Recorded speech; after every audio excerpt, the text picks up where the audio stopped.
My name is Gaurav Anand and today we are going to start with the chapter Chemical Kinetics. ठीक है, तो chapter को आगे बढ़ाने से पहले वर्ड सबसे पहले जो केमिकल काइनेटिक्स का मतलब है उसको समझने की कोशिश करें.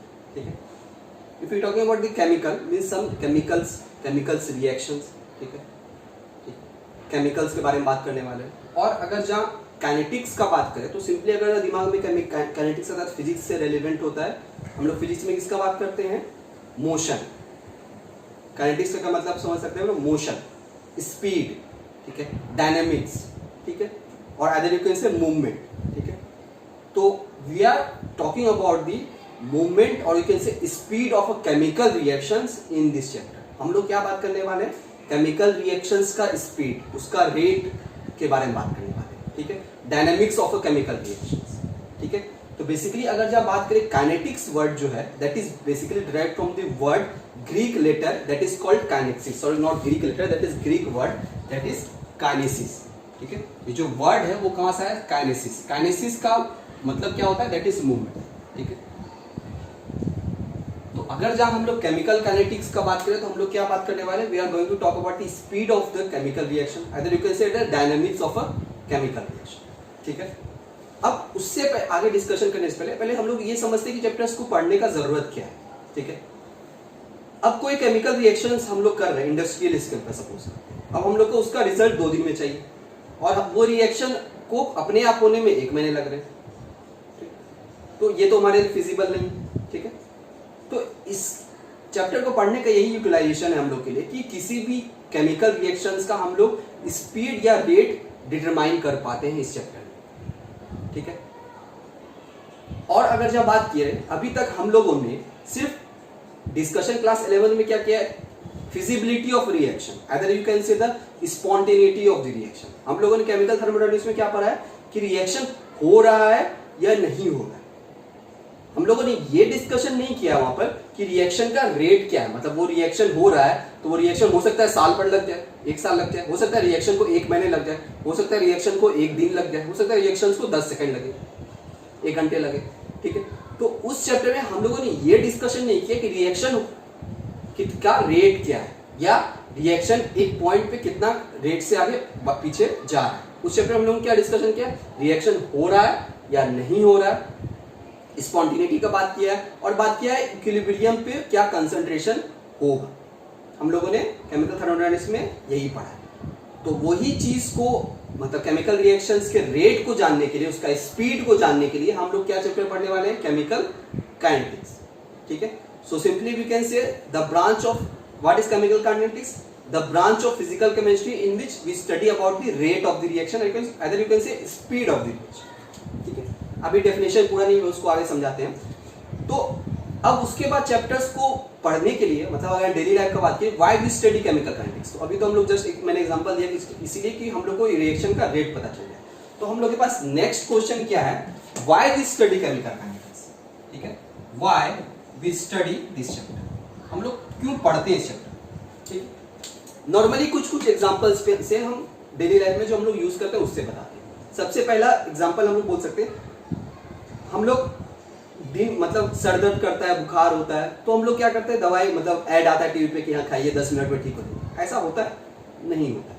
ठीक है, नॉर्मली बात की ऐसा नहीं होता है. रिएक्शंस को रेट कर क्या मतलब होता है? वो जो दवाई खाते हैं, जो दवाई अंदर जाके जो भी केमिकल रिएक्शंस दिखाने वाले हैं, वो नॉर्मली उसका रेट कुछ दवाइयों के अनुसार एडजस्टेबल नहीं होता है. ठीक है, तो नॉर्मली क्या होता है जो डेली लाइफ में हम लोग यूज करते हैं, किस में यूज कर सकते हैं? We are using the medicine, जो बेसिकली फार्मास्यूटिकल बोलते हैं. जो फार्मास्यूटिकल इंडस्ट्री है वो काफी इस पे ज्यादा वर्क करती है कि अगर जहाँ कोई केमिकल रिएक्शंस, कोई टैबलेट दिखाने वाला है, कोई मेडिसिन दिखाने वाला है केमिकल रिएक्शन, तो वो कितने देर में दिखाए. ठीक है, उनका हमेशा ये टारगेट होता है कि वो रिएक्शंस कितने देर में दिखाने वाला. अब कोई मान के चले किसी का एक्सीडेंट हो या कोई एकदम सीवियर कंडीशन में, तो डॉक्टर उस टाइम उसी अनुसार वो डोज देता है या उसी अनुसार उसको मेडिसिन देता है कि वो जल्दी उस पर रिएक्ट करके उसको स्टेबल कंडीशन में लाए. तो सबसे पहले जो डेली लाइफ में यूज होता है that we are talking about the pharmaceutical. ठीक है, सबसे पहले जो हम लोग डेली लाइफ में यूज करते हैं वहां पे कहां यूज करते हैं? फार्मास्यूटिकल्स. ठीक है, पहला चीज.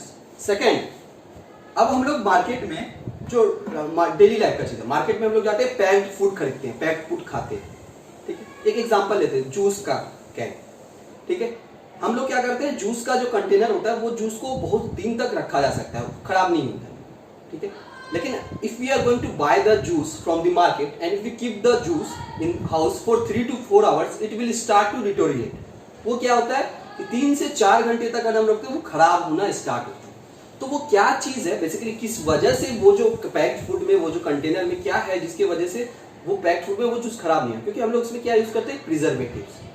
प्रिजर्वेटिव्स क्या करता है, वो जो जूस का खराब होने का रेट का रिएक्शन है, मतलब जो भी जूस को जो रिएक्शन करके खराब कर रहा है, ठीक है, वो उस रिएक्शंस के रेट को क्या करता है, डिक्रीज करता है। मतलब प्रिजर्वेटिव्स क्या करता है, उस जूस में जो रिएक्शन होकर उस जूस को खराब करने वाला है, प्रिजर्वेटिव्स क्या करता है, वो प्रिजर्वेटिव क्या करता है, उस जूस में जो रिएक्शंस होने वाले हैं जिसकी वजह से वो डिटेरिएट होने वाला है, उस जूस के रिएक्शंस में उसको स्लो डाउन करता है, जिसकी वजह से वो जो जूस पैक्ड फूड में होता है उसका सेल्फ लाइफ ज्यादा होता है।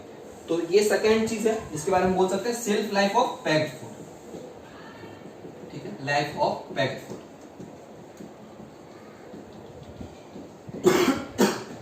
अब कभी कभी क्या होता है कि ठंडी का समय आता है, तो ठंडे में कभी कभी न्यूज आता है कि ठंड की वजह से लोगों की जान चली गई, मौत होगी। वो क्यों होता है, ठीक है। एक्चुअली बॉडी में जो एंजाइमेटिक रिएक्शंस होते हैं वो एक सर्टेन टेम्परेचर, एक सर्टेन कंडीशंस पे रेगुलेट हो रहे होते हैं। अब बॉडी का टेम्परेचर अगर जब चेंज होता है तो वो रिएक्शंस भी क्या होता है, वो रिएक्शंस का होना ना होना या रिएक्शंस फास्ट होना स्लो होना, वो चेंजेस बॉडी में आते हैं, ठीक है, जिसकी वजह से लोग क्या होता है, बॉडी का फंक्शनिंग स्लो होता है, डेथ भी होता है किन्हीं का। तो क्या होता है कि जो रिएक्शन है वो भी एक ऑप्टिमम, एक नॉर्मल कंडीशंस पे ऑपरेट्स होते हैं।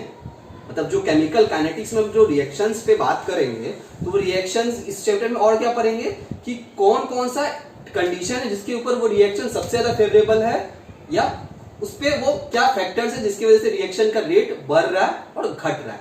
तो सबसे इंपॉर्टेंट तीसरा चीज क्या था जो हम लोग डेली लाइफ में करते हैं, action of enzymes in living organism,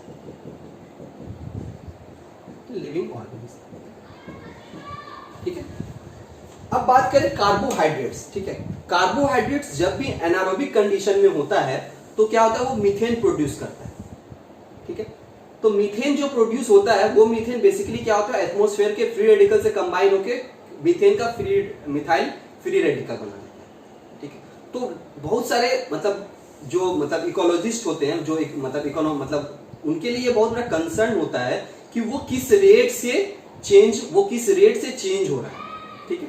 so fourth क्या बोल सकते हैं, जो डेली लाइफ में होता है, जो हम लोग को दिखता नहीं, बेसिकली कार्बोहाइड्रेट्स को अगर जहां एनारोबिक कंडीशन में रखा जाए, ठीक है, एनारोबिक कंडीशन, ठीक है, तो एनारोबिक कंडीशंस में क्या होता है, ये मीथेन प्रोड्यूस कर देता है, ठीक है। ये क्या करता है, मीथेन प्रोड्यूस करता है। अब मीथेन क्या होता है, OH का फ्री रेडिकल से कंबाइन होता है और ये CH3 फ्री रेडिकल बना देता है प्लस OH वाटर देता है, ठीक है। तो ये भी मीथेन, ये भी कंसर्न होता है इकोलॉजिस्ट के लिए कि जब भी ये रिएक्शन हो रहा है तो उसमें उसका रेट क्या है, ठीक है। So these are the some daily life things that is happening in our daily life, जो हमारे दिनचर्या में रोज होता है। उसके कुछ एग्जांपल्स है कि हम लोग केमिकल काइनेटिक्स क्यों पढ़ना चाहिए, ठीक है, और हम क्यों पढ़ते हैं, ठीक है, क्यों पढ़ना चाहिए, ये हम लोग को आंसर मिल गया। तो अब हम लोग इसका डेफिनेशन बता सकते हैं। क्या बोले कि ये स्पीड ऑफ द रिएक्शंस के बारे में बात करता है, रेट के बारे में बात करता है, रिएक्शन का चेंज मतलब mechanism, dynamics of the reaction, rate के बाद डायनेमिक्स मतलब मैकेनिज्म कैसे जा रहा है। तीसरा सबसे इंपॉर्टेंट चीज क्या होता है, एक optimum normal condition, optimum condition पे सब रिएक्शंस होते हैं, तो उसका फैक्टर्स, ठीक है। So now we are going to define the word chemical kinetics. We can write the definition. Chemical kinetics is the branch of physical chemistry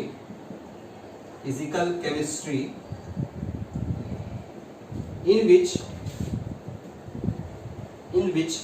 it deals with the study of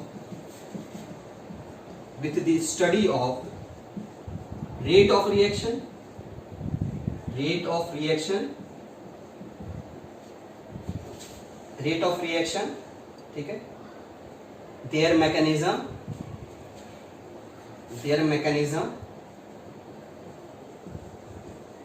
rate of reaction, their mechanism and factors affecting them, factors affecting them. तो हम लोग इस chapter में क्या पढ़ने वाले हैं? Rate of the reaction, उसका मैकेनिज्म क्या, फैक्टर्स अफेक्टिंग देम, कौन कौन से फैक्टर्स पे कोई भी रिएक्शन का रेट कैसे डिपेंड करता है, ठीक है। ये हुआ हम लोग का इंट्रोडक्शन चैप्टर, ठीक है। अब हम लोग चैप्टर में क्या क्या पॉइंट्स, मतलब किस किस कौन सा सब टॉपिक्स है जिसके बारे में बात करने वाले हैं, जो मेजर सब टॉपिक्स है उसके बारे में डिस्कशन करने वाले हैं, उसके बारे में हम लोग लिख लेते हैं, फिर बाद में हम स्टेप बाय स्टेप हम लोग सारे सब टॉपिक्स को डिस्कशन करेंगे, ठीक है, ठीक है। चलिए, तो अब हम लोग लिखते हैं इस चैप्टर में हम लोग किस किस सब टॉपिक्स को डिस्कशन करने वाले हैं।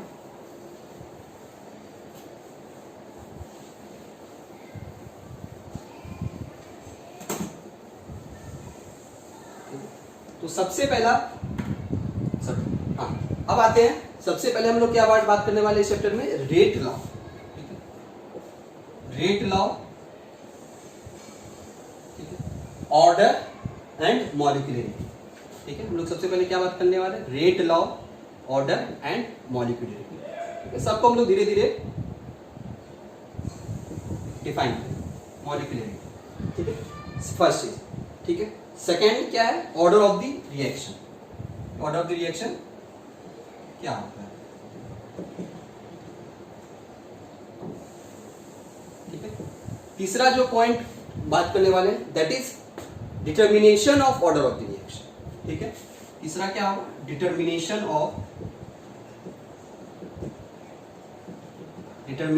ऑफ ऑर्डर ऑफ रिएक्शन, ठीक है। फोर्थ पॉइंट बात करने वाले हैं that is Arrhenius equation, Arrhenius equation, ठीक है। फोर्थ पॉइंट क्या बात करने वाले हैं? Arrhenius equation and energy of activation, ठीक है। इसी में एक जो चीज आने वाला है वो है एनर्जी ऑफ एक्टिवेशन, ठीक है। और लास्ट जो सब टॉपिक में डिस्कशन करने वाले हैं that is collision theory and effect of catalyst, ठीक है।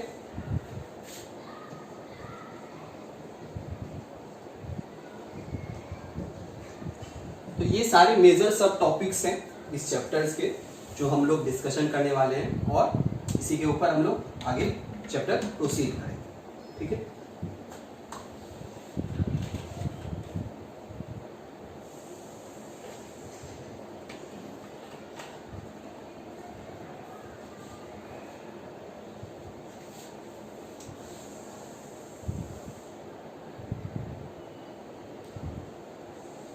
चलिए आगे बढ़ते हैं। तो अब जो सबसे पहला टॉपिक है रेट लॉ, उसको स्टार्ट करने से पहले हम लोग केमिकल रिएक्शंस कितने टाइप के होते हैं, मतलब उसके रेट के बेसिस पे, स्पीड के बेसिस पे केमिकल रिएक्शंस कितने टाइप के होते हैं उसके बारे में बात करते हैं। बेसिकली अगर यहाँ केमिकल रिएक्शंस का बात किया जाए तो वो उसका आइडेंटिटी किस वजह से होता है? रिएक्टेंट और प्रोडक्ट के, जो कि हम लोग एक्सपेरिमेंट के बेसिस पे निकालते हैं। तो based on the rate of the reaction it is categorised in three. इसमें क्या क्या बोलेंगे? वेरी फास्ट रिएक्शन, मॉडरेट और वेरी स्लो रिएक्शन, ठीक है। सो हम लोग क्या लिखेंगे?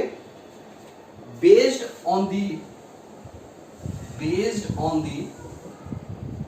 rate, or either you can say speed of the reaction, both you can say, the rate based on the rate of the reaction it is of three types, ठीक है। तो rate of the reaction पे इस पे तीन type में हम लोग इसको कैटेगराइज करते हैं, ठीक है। सबसे पहला क्या है? सबसे पहला किसको बोले? वेरी फास्ट रिएक्शन, ठीक है। तो सबसे पहला बोल सकते हैं वेरी फास्ट रिएक्शन, मतलब इतना जल्दी हो जाएगा कि हम लोग को पता भी नहीं चलेगा। मतलब बेसिकली अगर जब वेरी फास्ट रिएक्शंस का बात किया जाए तो it will take 10 to power minus 5 to 10 to power minus 16 to 10 to power minus 5 seconds. ठीक है, so you can write they complete in 10 to power minus 16 to 10 to power minus 5 seconds. इतना जल्दी होगा. ठीक है, ठीक है. एग्जाम्पल्स में सबसे आसान बोल सकते हैं दैट इज आयनिक रिएक्शंस. हम लोग केमिकल इक्विलिब्रियम केमिकल बॉन्डिंग में भी वहाँ हम लोग डिस्कशन किए हुए होते हैं. ये आयनिक रिएक्शंस बहुत ज़्यादा फास्ट होते हैं, कोवेलेंट रिएक्शंस स्लो होते हैं कंपैरेटिवली. तो जो आयनिक रिएक्शंस होता है वो बहुत फास्ट होता है. ठीक है, सो ये एक एग्जांपल बोल सकते हैं. अनदर एग्जांपल वी कैन से, अगर जहाँ एसिड में बेस डालते हैं, acid plus base gives salt plus water, बहुत जल्दी होता है. ये भी जो रिएक्शन है वो भी बहुत फास्ट होता है. ठीक है, acid plus base gives salt plus water. ठीक है, अब हम लोग क्या होता है, बहुत बार क्या होता है कि बॉम्ब जब एक्सप्लोजन्स होते हैं, तो एक्सप्लोजन्स में क्या होता है, जैसे ही कोई भी चीज मतलब जैसे रिमोट कंट्रोल वाला बॉम्ब है सपोज, जैसे बटन दबाते हैं केमिकल रिएक्शन इनिशिएट होता है, तुरंत बॉम्ब फूट जाता है. मतलब वो रिएक्शंस क्या होता है, बहुत फास्ट रिएक्शंस होते हैं. तो तीसरा टाइप क्या बोल सकते हैं, तीसरा जो एग्जांपल बोल सकते हैं वो क्या बोल सकते हैं, एक्सप्लोजन्स. जो एक्सप्लोजन होता है वो क्या होता है, वो भी बहुत फास्ट होता है. ठीक है, so these are the some common examples of the very fast reaction. और वेरी फास्ट रिएक्शन का अगर जब बात किया जाए, ठीक है, अगर जब बात किया जाए तो ये हम लोग को सिलेबस में नहीं है, हम लोग को पढ़ना नहीं है. ठीक है, वेरी फास्ट रिएक्शन का बात किया जाए तो हम लोग के सिलेबस में नहीं है, इसको हम लोग कवर नहीं करना है. ठीक है, अब सेकेंड जो रिएक्शंस का बात करते हैं that is we are going to discuss with the very slow reactions. Very slow reaction इतना स्लो होता है कि साल, महीने, 1000 साल, 100 साल ये भी लग सकता है, ऐसा. अब इसमें एग्जांपल, हम सबसे बेसिक एग्जांपल, अब क्या होता है एटमॉस्फेयर में, अगर जब मतलब रूम में बोलते हैं कि हाइड्रोजन गैस भी ऑक्सीजन गैस भी है. कभी देखे हो पानी गिरते हुए रूम में, ऐसे नॉर्मल खा रहे हैं रूम में पानी गिर रहा है, नहीं होता. क्यों? क्योंकि वो रिएक्शन इतना ज्यादा टाइम लेता है, इतना ज्यादा, मतलब 100 साल, करीब 150 साल, 1000 साल भी ले सकता है. इतना स्लो रिएक्शन है कि ना कि तुमको दिखेगा ना. हम लोग ऐसे रूम में खड़े हैं, हाइड्रोजन गैस है, ऑक्सीजन मॉलिक्यूल है, पानी गिरते हुए दिख रहा है, ऐसा कभी नहीं देखे हो. क्योंकि वो रिएक्शंस जो है बहुत स्लो रिएक्शन है. ठीक है, सो सबसे बेसिक एग्जांपल इसका क्या है, रूम टेम्परेचर पे अगर जब बात करें तो hydrogen plus oxygen gives water, that is a very slow reaction, very very slow. ठीक है, तो सबसे पहला क्या होगा, एग्जांपल में क्या बोलेंगे, hydrogen plus oxygen gives water at room temperature. Room temperature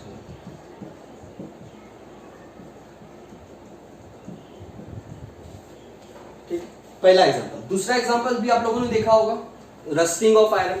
ठीक है, क्या होता है कि बहुत बार अगर जहाँ पेंटेड लोहा हो, मतलब लोहा पे पेंट हो, तो उस पे रस्टिंग लगने में टाइम लगता है. लेकिन अगर जहाँ लोहा पे पेंट नहीं हो तो उसमें रस्टिंग जल्दी ज्यादा होता है. लेकिन वो भी रस्टिंग होने में करीब महीने लग जाते हैं, मतलब बोले 3, 4, 5, 6 महीने लगता है. तो वो भी रस्टिंग भी 4, 5, 6 महीने में ही लगता है, तुरंत नहीं लगता. So rusting of iron is also considered is example of very slow reaction. So yeah, you can say that rusting of iron.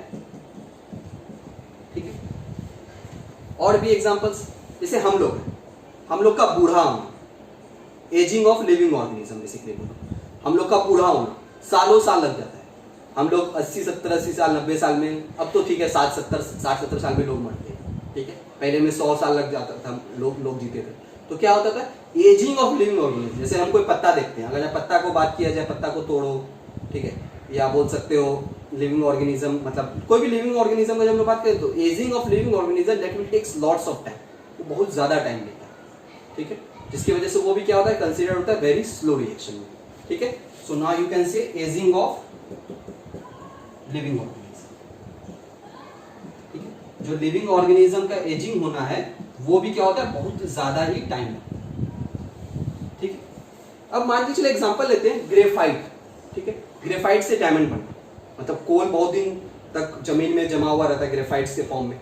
ठीक है, मतलब रहता है हजारों साल, 100 साल, हजारों साल लग जाते हैं उसको डायमंड में कन्वर्ट होने के लिए. So that will be considered also as a very slow reaction. ठीक है। सो और क्या एग्जांपल ले सकते हो, ग्रेफाइट, ठीक है, ग्रेफाइट टू टैन, ये भी एक बहुत ज्यादा ही स्लो रिएक्शन है, ठीक है। नॉर्मली अगर जहां अमोनिया का फॉर्मेशन का बात करें, अमोनिया, ठीक है, जब नाइट्रोजन और हाइड्रोजन से कंबाइन होकर नॉर्मल कंडीशन में अगर जब बात करें तो वो रिएक्शन भी बहुत ही ज्यादा स्लो है नॉर्मल। अगर जब उसमें हम लोग बाद में आगे बात करें कि उसमें यह कंडीशन डालते हैं, ये कंडीशन डालते हैं, उसमें कैटलिस्ट डालते हैं, तब रिएक्शन का रेट बढ़ता है। लेकिन अगर हम लोग को अमोनिया फॉर्मेशन करना हो तो अगर इंडस्ट्री में हम लोग बैठे हुए हैं तो हम लोग रूम टेम्परेचर पे अमोनिया बनाने में हमको बहुत टाइम लग जाएगा, ठीक है। सो formation of ammonia, you can से formation of ammonia eight normal condition बहुत स्लो है। सो ये कुछ एग्जांपल्स हैं जो कि बहुत स्लो होता है, जिसमें हम लोग देखते हैं, और ये भी वेरी स्लो रिएक्शंस भी जो हैं वो हम लोग के सिलेबस में नहीं, इनको भी हम लोग के सिलेबस में हम लोग नहीं पढ़ते हैं अभी तक, ठीक है।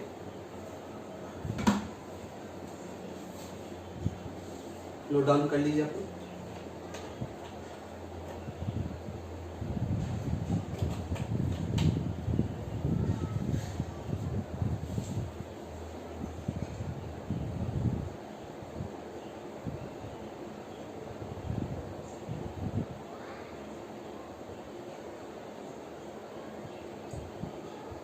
ठीक है। अब तीसरा जो है that is we are talking about the moderate reactions and that reactions we are going to discuss in this.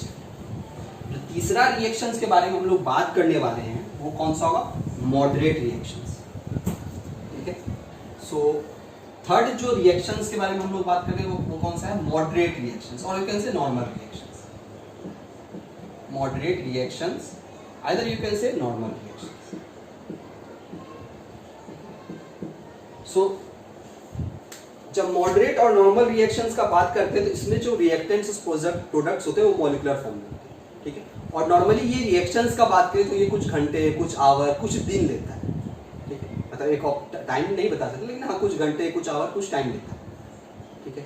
जैसे हम लोग अभी एक पैक्ड फूड का बात की, पैक्ड फूड का क्या होता है, एक्सपायरी डेट होता है, ठीक है, ठीक है, एक्सपायरी डेट होता है किसी भी चीज। मतलब एक क्या होता है, ये जो नॉर्मल रिएक्शंस होते हैं, मॉडरेट रिएक्शंस होते हैं, ये क्या होता है, रिएक्शन 1 दिन, 2 दिन, 4 दिन, 5 दिन, 6 दिन, 1 महीने, 2 महीने, 1 महीने मत बोलो कि मतलब थोड़ा कम टाइम लेता है, उतना टाइम नहीं लेता है, 2 दिन, 4 दिन, 5 दिन, 1 घंटे, 10 सेकंड, 10 सेकंड भी नहीं बोल सकते, हाँ 10 सेकंड भी बोल सकते हैं। तो ऐसे जो नॉर्मल रिएक्शंस होते हैं उनको मॉडरेट वन में बोलते हैं, और उसी रिएक्शंस को हम लोग इस चैप्टर में डिस्कस करने वाले हैं। सो तीसरा रिएक्शंस में उसके बाद इसमें क्या बोले, all the reactants and products are in molecular form, ठीक है, products are in molecular form,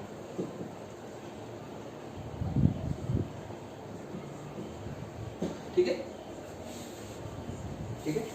सो ये टाइप ऑफ रिएक्शन था जो कि हम लोग डिस्कशन करने वाले थे, ठीक है। और मॉडरेट रिएक्शन ही पूरा चैप्टर पढ़ने वाले, तो बहुत सारे एग्जांपल्स हम लोग देखने वाले हैं, ठीक है। तो हम लोग सबसे पहले क्या स्टार्ट करने वाले रिएक्शंस में, रेट ऑफ द रिएक्शन, ठीक है। अब हम लोग क्या स्टार्ट करने वाले हैं, सबसे पहला जो टॉपिक हम लोग लिखे थे, रेट ऑफ द रिएक्शन, मतलब स्पीड ऑफ द रिएक्शन, ठीक है। तो हम लोग सारे टाइप्स के रेट्स ऑफ द रिएक्शन, उसके टाइप्स के बाद हम लोग बात करते हैं रेट ऑफ द रिएक्शन, ठीक है। तो रेट ऑफ द रिएक्शंस का अगर जब बात करें तो सिंपली फिजिक्स के टर्म से रेलेवेंट लेते हैं थोड़ा। फिजिक्स में क्या होता है, फिजिक्स में स्पीड कैसे डिफाइन करते हैं, distance covered by time taken, यही होता है। या बोलते हैं कि change in location bye time taken, physics में यही हम लोग स्पीड को ऐसे डिटरमाइन करते हैं। तो केमिस्ट्री में हम लोग क्या बात करें, केमिकल काइनेटिक्स में स्पीड के टर्म्स में रेट का बात करें, ठीक है। और रेट में सबसे ज्यादा रेफरेंस पॉइंट जो केमिस्ट्री में हम लोग किसी भी रिएक्टेंट और प्रोडक्ट का लेते हैं वो कंसंट्रेशन के टर्म्स में बात करते हैं, कंसंट्रेशन। तो now we are going to define the rate of the reaction. So हम लोग रेट ऑफ द रिएक्शन किसके बारे में बात कर रहे हैं, concentration with respect to time. जैसे हम लोग फिजिक्स में क्या करते हैं, distance travelled by time taken, उसी तरह से अगर जब हम लोग केमिस्ट्री में बात करें तो केमिस्ट्री में रेट ऑफ द रिएक्शन क्या बोल सकते हैं, that is change in concentration by time, ठीक है। सो हम लोग इसको लिख लेते हैं। So we can write speed is equals to, हम लोग फिजिक्स में क्या बोलते हैं, दैट इज डिस्टेंस कवर्ड, ये बोलते हैं distance covered by time taken. और उसी में हम लोग क्या बोलते हैं, ऑलरेडी क्या बोल सकते हैं, change in location bye time taken, ये ठीक है। तो हम लोग केमिस्ट्री में रेलेवेंट टर्म क्या लेते हैं, कंसंट्रेशन। तो now we can say what is rate of reaction, that is equals to change in concentration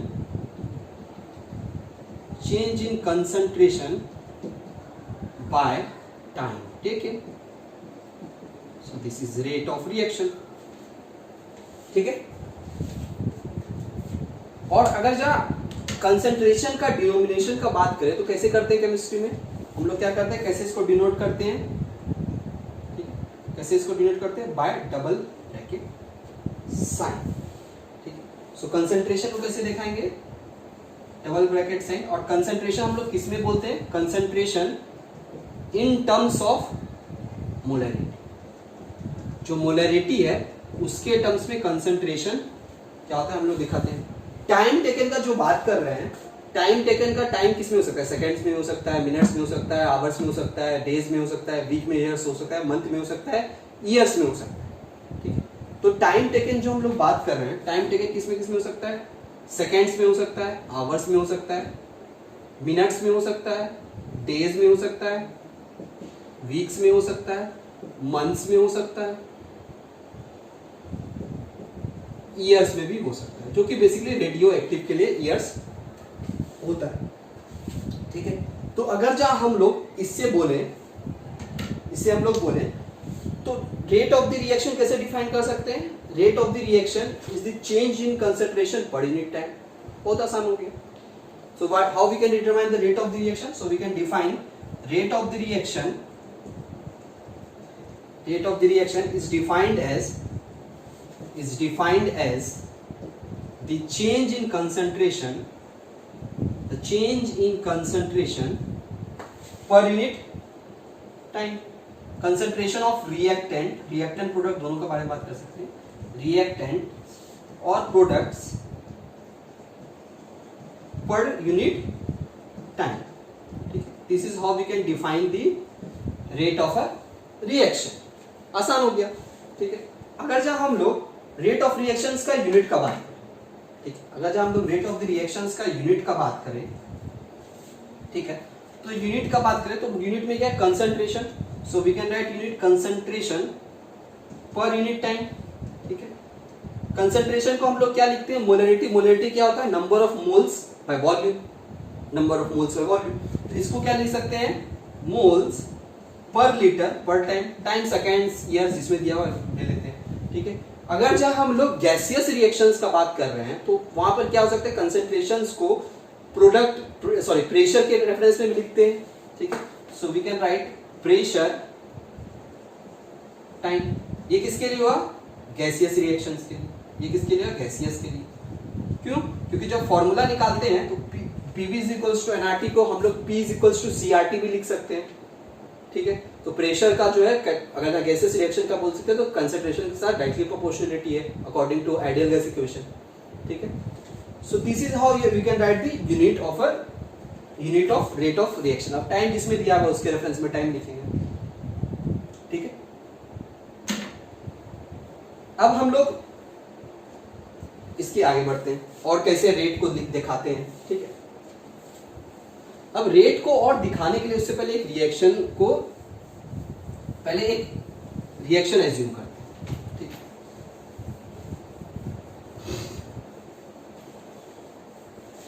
अगर जब बात करें, एक कोई रिएक्टेंट है, वो प्रोडक्ट फॉर्म कर रहा है, सपोज करते हैं, ठीक है। और T is equals to 0, initially बात करें T इज इक्वल्स टू 0 पे मान के चले कि 500 टन इसका कुछ अमाउंट रखा हुआ, टाइम के साथ क्या हुआ, ये 400 गया, सपोज इट 450 गया, ठीक है, 450 400 गया, 350 300 गया, और उसी टाइप से क्या प्रोडक्ट भी क्या होगा, जितना बने घटेगा उतना बनता जाएगा, ठीक है। So t is equals to something t पे ये, ठीक है। तो यहां पर इससे क्या पता चल रहा है कि जैसे जैसे टाइम जा रहा है वैसे वैसे क्या हो रहा है, रिएक्टेंट का कंसंट्रेशन घट रहा है, ठीक है। और जैसे जैसे टाइम बढ़ रहा है प्रोडक्ट का कंसंट्रेशन क्या हो रहा है, उससे बढ़ रहा है, ठीक है। So now rate of reaction also defined in terms of the reactant, so we can write rate of the reaction, ठीक है। We can write rate of the reaction for the reactant, ROR for reactant, that is equals to minus of d of Tc by dt, या बोल सकते हो, अभी word में लिख लेते हैं, change in concentration of reactant, या बोल सकते हो decrease in concentration of reactant by time t, or either you can write minus of final minus initial concentration by time taking। ये क्या है, ये ऐसे डिटरमाइन, ये ऐसे डिफाइन किया है, ठीक है। अब सब सवाल मन में होगा कि सर ये कैसे पॉसिबल है, ये कैसे पॉसिबल है कि रेट ऑफ रिएक्शन नेगेटिव हो जाए, ये कैसे पॉसिबल है। रेट ऑफ रिएक्शन नेगेटिव कभी नहीं होता है, ये सिंपल चीज, इसको जानिए। रेट ऑफ रिएक्शन हमेशा एक पॉजिटिव क्वांटिटी है, ठीक है। Rate of reaction can never be negative, it is a positive quantity. तो ये नेगेटिव साइन आगे क्या बोल रहा है सर, इसी एग्जांपल को देखते हैं। मान के चलते हैं हम लोग t is equals to t से t इज इक्वल्स टू 0 पे जा रहे हैं, ठीक है। तो अगर इसका फाइनल कंसंट्रेशन का बात किया जाए, इसका फाइनल कंसंट्रेशन क्या है, 300 माइनस 500 इनिशियल बाय टी। तो ये देखो ऑलमोस्ट वो तुमको वैल्यू क्या दिख रहा है, -200, माइनस ऑफ माइनस क्या हो गया, प्लस, ठीक है। तो बस नेगेटिव साइन का यहाँ मतलब ये है, negative sign indicates there is a decrease in concentration, there is a decrease in concentration of the reactant with respect to time, या बोल सकते हो पर यूनिट टाइम। टाइम के बढ़ते बढ़ते टाइम जितना पास हो रहा है कंसंट्रेशन घट रहा है, तो नेगेटिव साइन का वही मतलब है, या बोल सकते हो rate of disappearance of the reactant, ठीक है। इसको बोलते हैं rate of disappearance of reactant. So negative sign क्या बोलता है, it indicates the decrease in the concentration of the reactant per unit time. So you can write negative sign indicates the concentration of reactant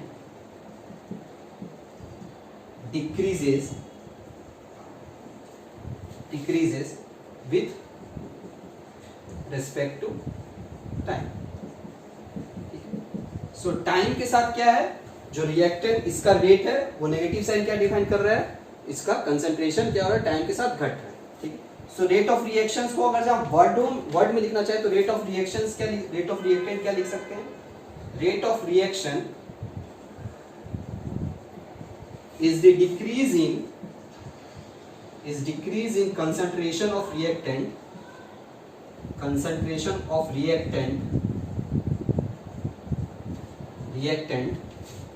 per unit time, ठीक है। तो क्या हो रहा है, कंसंट्रेशन का जो रिएक्टेंट है वो पर यूनिट टाइम में घट रहा है, रिएक्टेंट का concentration, that is called rate of reaction for reactants, ठीक है, ठीक है। अब मान के चलिए अब हम लोग प्रोडक्ट का बात कर रहे हैं, ठीक है। सो उसी टाइप से यहां पर प्रोडक्ट का क्या बात कर सकते हैं, rate of reaction for product. So this is now we can write for the product, we can say increase in concentration, increase in, क्योंकि समय के साथ देखते हैं क्या हो रहा है, कंसंट्रेशन बढ़ रहा है, increase in concentration of product, ठीक है, बाय टाइम, ठीक है। और यहां पर अगर जब बात किए तो पॉजिटिव साइन यहां पे क्यों दे रहा है, positive sign indicates the concentration of product increases with respect to time, ठीक है। अगर टाइम से बात किया जाए तो पॉजिटिव साइन का क्या मतलब हो गया, अगर जहाँ किसी मतलब उसके आगे पॉजिटिव साइन लगाया गया है तो इसका मतलब क्या हुआ कि there is a increase in concentration of the reactant with respect to time, sorry with increase in the concentration of product with respect to time. Time जैसे जैसे बढ़ रहा है प्रोडक्ट का क्या हो रहा है, कंसंट्रेशन बढ़ रहा है। और हम लोग इसको डिफाइन भी कर सकते हैं, rate of reaction is the increase in concentration of product with respect to time. तो टाइम के साथ क्या है, इसका प्रोडक्ट का कंसंट्रेशन बढ़ रहा है, that is for the product. So rate of reaction for product, it is the rate of the reaction which is rate of the reaction is the increase in concentration of product with the respect of time. और positive sign क्या denote कर रहा है, there is an increase in the concentration of the product. ठीक है, सो ये हमेशा ध्यान रखना, नेगेटिव साइन या पॉजिटिव, नेगेटिव साइन का ये कभी मतलब नहीं होता है कि rate of the reaction negative, rate of the reaction negative नहीं है उसका मतलब है there is a decrease in the concentration of the reactant. So एक और पॉइंट जो इंपॉर्टेंट वो क्या लिखना है हम लोगों को, कि rate of reaction is always positive. You can से rate of reaction is never negative, is never negative. Rate of reaction क्या होता है, कभी नेगेटिव नहीं होता है, it is always positive, it is positive. ठीक है, सो ये हो गया रेट ऑफ द रिएक्टेंट और प्रोडक्ट। ठीक है,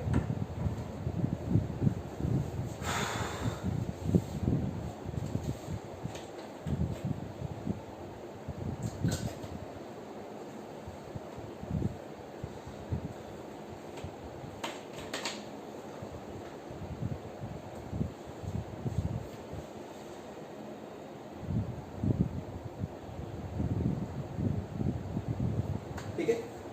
अब हम लोग बात करते हैं इस चैप्टर में दो टाइप के रेट्स के बारे में बात करेंगे जो एक्सपेरिमेंटल बेसिस पे बात करने वाले हैं।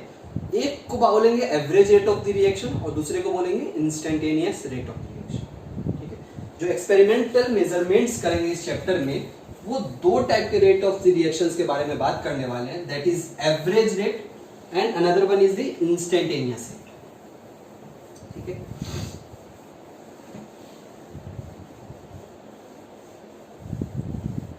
so now we experimental measurements of rate of reaction, experimental measurements of ROR। Rate of reaction को हम लोग हमेशा ऐसे लिखेंगे क्योंकि बार बार लिखना है। ठीक है, तो इसका बात करें, एक्सपेरिमेंटल मेजरमेंट्स के बारे में बात करें तो हम लोग क्या बोल सकते हैं रिएक्शंस के रेट के बारे में। दो टाइप के रिएक्शंस के रेट बारे बोले, इसमें क्या बोले, एक पहले क्या बोले average, average rate of reaction. ठीक है, और सेकंड क्या बात करेंगे, इंस्टेंटेनियस रेट ऑफ रिएक्शन।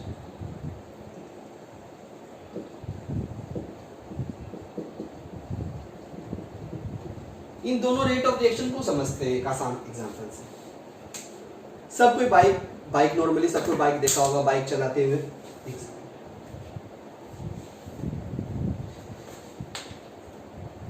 हाँ, तो नॉर्मली बाइक तो सबने देखा है, बाइक में होता है एक स्पीडोमीटर। ठीक है, अब जब स्पीडोमीटर में हम लोग देखते हैं तो स्पीडोमीटर जो चल रहा होता है ना, वो स्पीडोमीटर चल रहा होता है वो इंस्टेंटेनियस बताता है या एवरेज रेट बताता है, वो इंस्टेंटेनियस रेट बताता है, वो एवरेज रेट नहीं बताता है। कैसे, अब क्या हो रहा है कि हम लोग बाइक चला रहे हैं, मान के चलिए 40 की स्पीड चला, मान के एकदम एक्सीलरेटर दे दिए, 60 हो गया, 80 हो गया, तो क्या हुआ, हर एक इंस्टेंट पे हम लोग को स्पीड पता चल रहा है कि हाँ इस इंस्टेंट पे इतना स्पीड था, इस इंस्टेंट पे इतना स्पीड, इस इंस्टेंट पे इतना स्पीड, ये पता चल रहा है स्पीडोमीटर से। एवरेज रेट किससे पता चला, मान के चलिए दिन भर में हम लोग ने 10 किलोमीटर ट्रेवल किया and it will take 50 minutes. ठीक है, तो एवरेज रेट कैसे पता चलेगा, डिस्टेंस कवर्ड या एवरेज रेट मतलब बोलो एवरेज स्पीड कैसे पता चलेगा, that is distance travelled by time taken. यही तो होता है। इस सिंपल एग्जांपल पता चल गया कि एवरेज स्पीड और इंस्टेंटेनियस स्पीड किसको बोलते हैं। उसी टाइप से जो भी रिएक्शंस होते हैं इसीलिए उसमें दो टाइप का रेट होता है, एक एवरेज रेट होता है, एक इंस्टेंटेनियस रेट होता है। ठीक है, अब सवाल ये है कि किसी भी केमिकल रिएक्शंस के लिए एवरेज रेट ज्यादा एक्यूरेट है या इंस्टेंटेनियस रेट? ये बहुत ही बड़ा पॉइंट है, ठीक है। हम मान के चलते हैं कि एक एग्जांपल लेते हैं, एक पका हुआ सेब है, ठीक है, राइप सेब, एप्पल, वो हम एटमॉस्फेयर में रखते हैं, ठीक है। इनिशियली जो सेब का डिटोरिएशन का स्पीड है वो फास्ट होगा, ठीक है। इनिशियली क्या होगा, सेब जल्दी जल्दी खराब होगा, लेकिन कुछ सर्टेन पॉइंट ऑफ टाइम पे सेब अब पूरा खराब हो चुका है। अब उसका जो डिग्रेडेशन फिर से होना है, मतलब वो जो डिग्रेडेशन का प्रोसेस चल रहा था, वो जो एक प्रॉपर खराब होने के स्टेज के बाद डिग्रेडेशन का और जो प्रोसेस स्टेप जाएगा, ठीक है, और जो प्रोसेस स्टेप वो स्लो हो जाएगा, ठीक है, स्लो हो जाएगा। तो अब क्या हो गया, अब हम लोग को जो मतलब एक्चुअली हम लोग जो देखना चाह रहे थे, तो क्या हो रहा था कि हम लोग को एवरेज रेट क्या बताएगा कि मान के चलते हैं 10 दिन में सेब खराब हो गया तो पूरा, और उसको 100 दिन लग गया, और मान के चलिए 10 दिन में 90% सेब खराब हो गया, और उसको 100 दिन लग गया 5% खराब होने में, ठीक है। तो हम लोग ऑब्जर्व नहीं कर पाएंगे वो चीज, वो जो 5% खराब हो रहा है, ठीक है। तो उसके वजह से क्या हो गया कि टाइम का स्पेन बहुत ज्यादा हो गया। उसी टाइप से जब भी कोई केमिकल रिएक्शंस होता है ना, तो उसका रेट जब बोलते हैं तो बहुत सारे केमिकल रिएक्शंस क्या होते हैं, 90% मान के चलिए 1 आवर में कंप्लीट हो गया, 2 आवर में कंप्लीट हो गया, 1 डे में कंप्लीट हो गया, और हो सकता है उसको 5% या 2% भी रिएक्शंस और कंप्लीट होने में 100 दिन लग सकता है। तो हम लोग को वो नहीं चाहिए, हम लोग क्या चाहिए कि हाँ 90% कहां तक आ गया, मतलब जो उसका डिक्रीज है, वो जो डिक्रीज रेट ऑफ रिएक्शन घटने वाला है, तो किस पॉइंट ऑफ टाइम पे आके वो उसके बाद पूरा कांस्टेंट दिख रहा है, ठीक है। तो अगर जहां हम लोग एवरेज रेट और इंस्टेंटेनियस रेट का बात करें, रेट ऑफ द रिएक्शन पे हम लोग बात करते हैं, तो हम लोग इंस्टेंटेनियस रेट पे ज्यादा फोकस करते हैं, एवरेज रेट पे नहीं, क्योंकि कोई भी रिएक्शंस जो होता है वो यूनिफॉर्म नहीं होता है, ठीक है।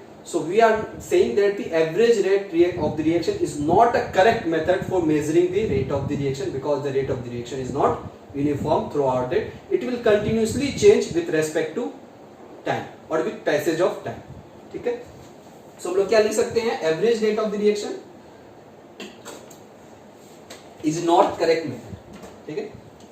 We can write average rate of reaction is not the correct method,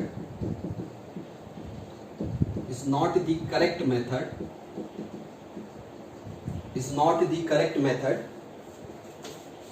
correct method, as rate of reaction is not, rate of reaction is not uniform, okay, is not uniform, it will change continuously with passage of time, time के साथ वो हमेशा change होते हैं, ठीक है।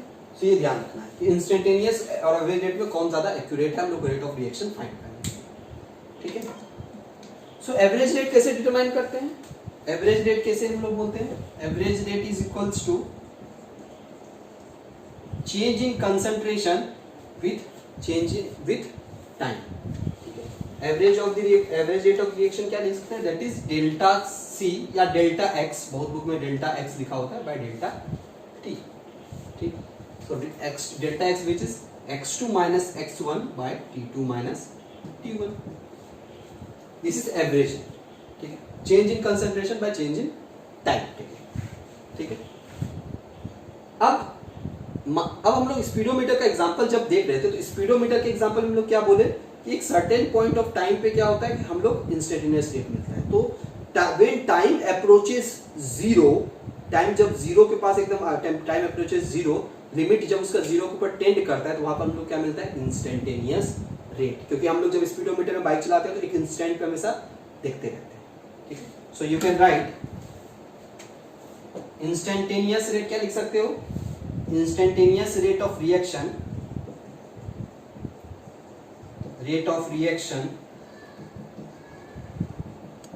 is the rate of reaction eight particular instant of time, particular instant of time, ठीक है। और इसको मैथमेटिकली कैसे लिख सकते हैं, मैथमेटिकली कैसे लिख सकते हैं इंस्टेंटेनियस रेट को,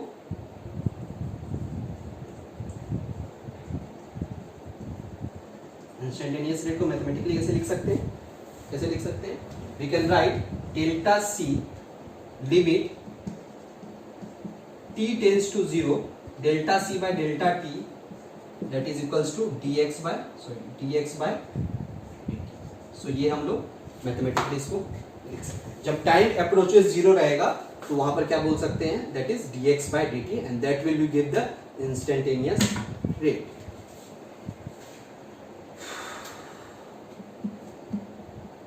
ठीक है,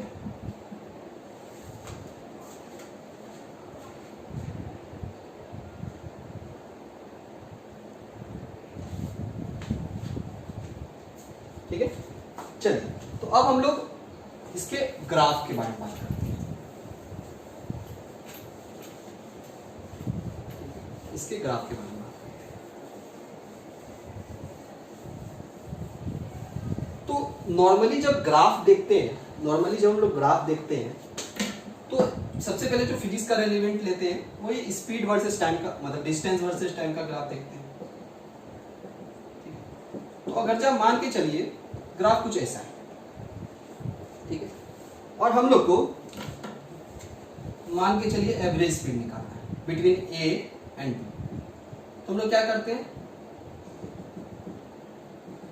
हम लोग क्या करते हैं वहां पर, ये टाइम t2 है, ये टाइम t1 है, ये टाइम, ये x1 डिस्टेंस है, ये x2 डिस्टेंस है, तो हम लोग क्या करते हैं, delta x bye delta t will give the speed, यही होता है, ठीक है। और जब हाइपोटेनस से ये हाइपोटेनस जब हम लोग देखते हैं तो ये क्या है एक्चुअली, ये क्या है, टेन थीटा, ठीक है।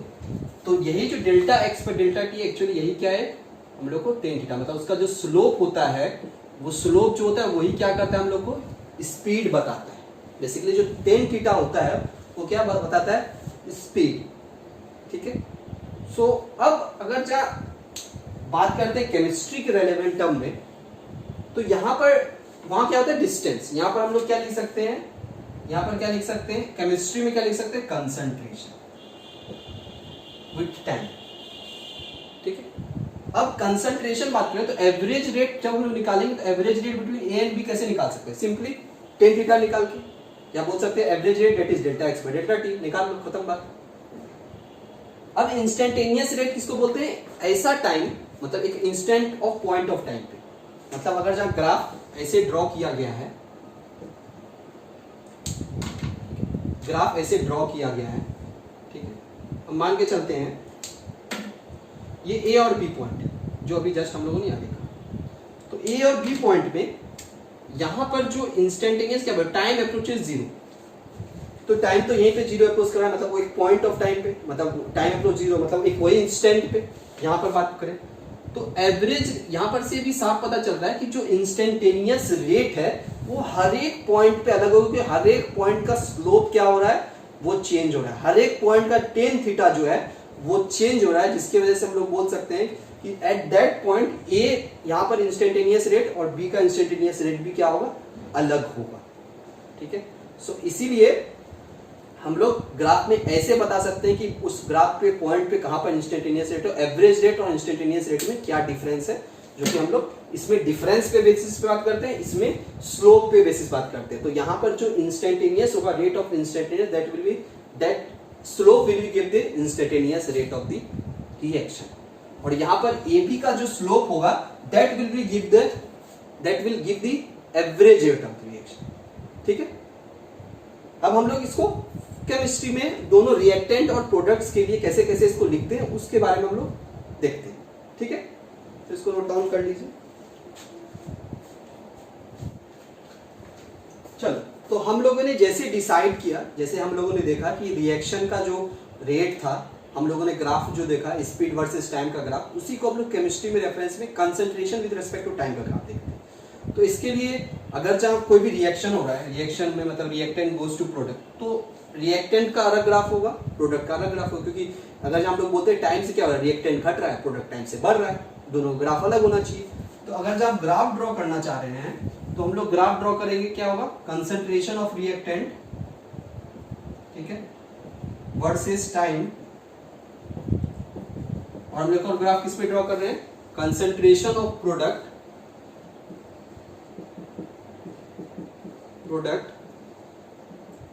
वर्सेस टाइम, ठीक है। तो इनिशियली जब इसका हम लोग ग्राफ ड्रॉ करते हैं तो इनिशियली हम लोग को क्या पता है कि रिएक्शन का रेट फास्ट होता है घटने का, तो हम लोग को पता होता है, तो ग्राफ कुछ कैसा ऐसा दिखता है हम लोग, ठीक है। और अगर जब ग्राफ में मान के चलो हम लोग इसको पॉइंट देते हैं, यहाँ पर R1 है, ये R2 है, मान के चलते हैं ये R1 पॉइंट है, ये R2 पॉइंट है, और इसके करस्पॉन्डिंग पॉइंट क्या है, T1, इसके करस्पॉन्डिंग पॉइंट T2, ठीक है। अब अगर जब हम लोग ग्राफ में एवरेज रेट बताना, तो एवरेज रेट बताना आसान हो गया। एवरेज रेट क्या बोल सकते हैं, average rate is equals to minus of D of, sorry not D of, delta R by delta T, so you can write easily R2 minus R1, sorry okay, R2 minus R1 minus of by T2 minus T1, बहुत ही आसान तरीके से हम लोगों ने बोल दिया, ठीक है।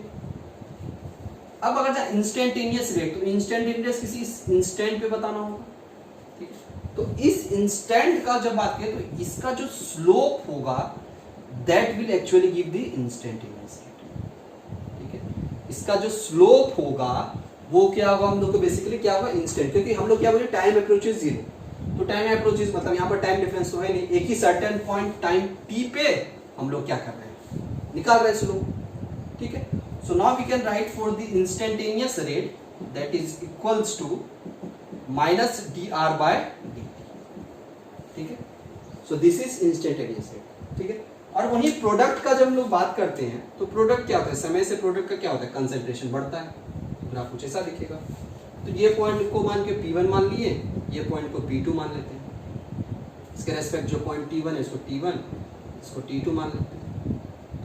तो एवरेज रेट निकालना पड़ेगा, तो कैसे निकालेंगे, बहुत ही आसान है। Average rate is equals to delta P by delta T, ठीक है। और इसके लिए क्या हो गया, P2 minus P1 bye T2 minus T1, बहुत ही आसान हो गया एवरेज रेट बताना, ठीक है। इंस्टेंटेनियस रेट अगेन को भी पॉइंट ऑफ इंस्टेंट पे टाइम मान के चलते हैं, हम लोग यहाँ पर बात कर रहे हैं, ठीक है। तो यहाँ पर जो पॉइंट है, ये जो R इंस्टेंटेनियस है, ये क्या हो, इसका स्लोप क्या हो, स्लोप देगा हम लोग इंस्टेंटेनियस रेट, तो स्लोप क्या देगा, इंस्टेंट तो लिख सकते हैं dp by dt। So basically these both are the graph for the change in concentration of the reactant with respect to time and change in concentration of product with respect to time for a general reaction, ठीक है। हम लोग general reactions के लिए एक reaction general लिखे, तो reactant और प्रोडक्ट का ऐसे चेंज लिखे, इसमें हम लोग इंस्टेंटेनियस रेट कैसे बता सकते हैं और एवरेज रेट कैसे बता सकते हैं, उसको यहाँ पे हम लोगों ने देख लिया, ठीक है।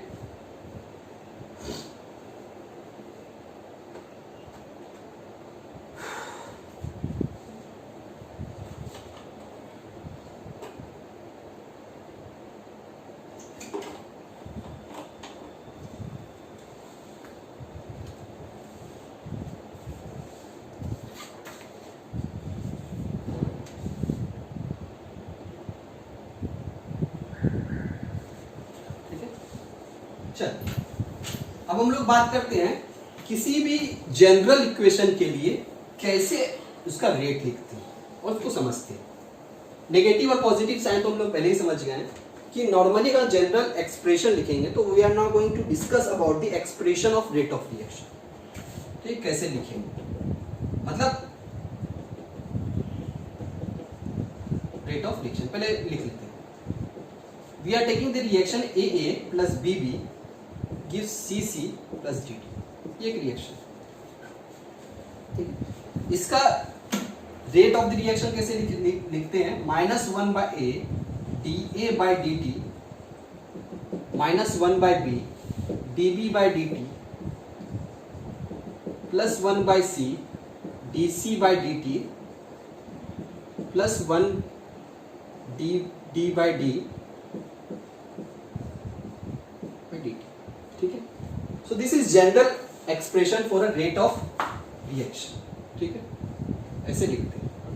इसको समझने की कोशिश करते हैं, ये ऐसे क्यों लिखते हैं, ठीक है, इसको थोड़ा आसान तरीके से। मैं खाने का बहुत शौकीन हूँ, तो एक एग्जांपल लेते हैं सैंडविच बनाने का, ठीक है। तो सैंडविच, एक सैंडविच बनाने के लिए हम लोग को 2 ब्रेड प्लस 1 चीज और मैं बहुत ज्यादा भूखा हूं तो मुझे को एक्स्ट्रा लार्ज ब्रेड सैंडविच चाहिए, तो वी कैन यूज 3 कटलेट।